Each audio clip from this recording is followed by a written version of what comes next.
Bonjour à tous. Un petit tour en Italie, mais quel bonheur, j'adore l'Italie aussi. Alors, je crois que j'aime bien tous les pays qui produisent du vin finalement. C'est bizarre, hein, c'est pas intéressé, mais c'est comme ça.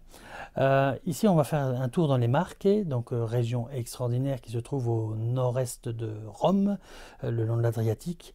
Alors ici, on va sur une cuvée, la cuvée Guerriero du domaine Guerrieri, qui est issue de cépages Bianchello et Verdicchio. Donc des cépages qu'on croise pas souvent, mais très très intéressants. Ce domaine produit des vins blancs, des vins rouges extraordinaires, donc c'est vraiment à découvrir, et donc on va découvrir cette cuvée ensemble. Alors au niveau de la robe, on a une robe qui est allez, jaune paille, donc on va dire que c'est une robe jaune, un rien soutenu, avec des reflets verts, une robe bien brillante. Au niveau du nez,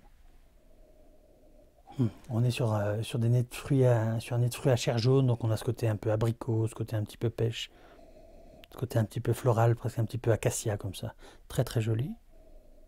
Vraiment très agréable, avec une belle fraîcheur. Quand on le travaille un peu, ça s'accentue un peu. Il y a autre chose, il y a une touche presque un petit peu citronnelle comme ça dedans. Allez, on pourrait dire de façon très très lointaine une petite pointe de gingembre, ou alors si on ne veut pas aller jusqu'au gingembre, on pourrait dire que ça sent un tout petit peu le wasabi. Mais très loin, hein, donc vous verrez quand vous allez déguster. À la deuxième bouteille seulement, on ressent ça.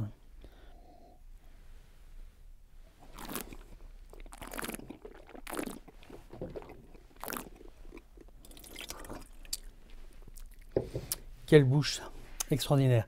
Donc ça fait vraiment partie des toutes belles découvertes et des grandes satisfactions en tant que sommelier, en tant qu'importateur de vin, en tant que passionné de vin, de pouvoir découvrir des vins comme ça. Au niveau de la bouche, on a un tout petit peu de sucre sur le bout de la langue, c'est charmeur comme ça. On a un côté un petit peu iodé sur les côtés de la langue, un côté un petit peu salin. On a une belle acidité, pas trop élevée. On a une belle matière dans l'ensemble. Au niveau de la persistance aromatique, c'est moyennement puissant, mais c'est long. Sur ce côté un petit peu fruit à chair jaune, presque des touches un petit peu exotiques comme ça. C'est vraiment d'une toute belle élégance. Au niveau des accords mévins, préparation de poissons, crustacés, peut-être marqué un tout petit peu au curry vert avec des touches un petit peu coco ou des touches un petit peu aigre douce, un peu piquantes.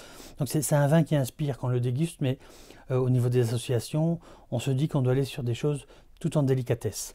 Et vraiment, on peut s'amuser, faire vraiment des beaux accords avec les Saint-Jacques par exemple. Enfin, c'est assez facile quand on le déguste d'aller trouver la piste pour concocter le plat qui va l'accompagner. Maintenant, même en apéritif, ça fonctionne très très bien aussi, hein. En tout cas, c'est une belle découverte à faire. N'hésitez pas. Je sais que bon, les marqués, on ne connaît pas beaucoup, les cépages, on ne les connaît pas, mais faites-moi confiance, découvrez ce domaine, je suis sûr que vous serez convaincus. Bonne dégustation et à bientôt pour de nouvelles aventures.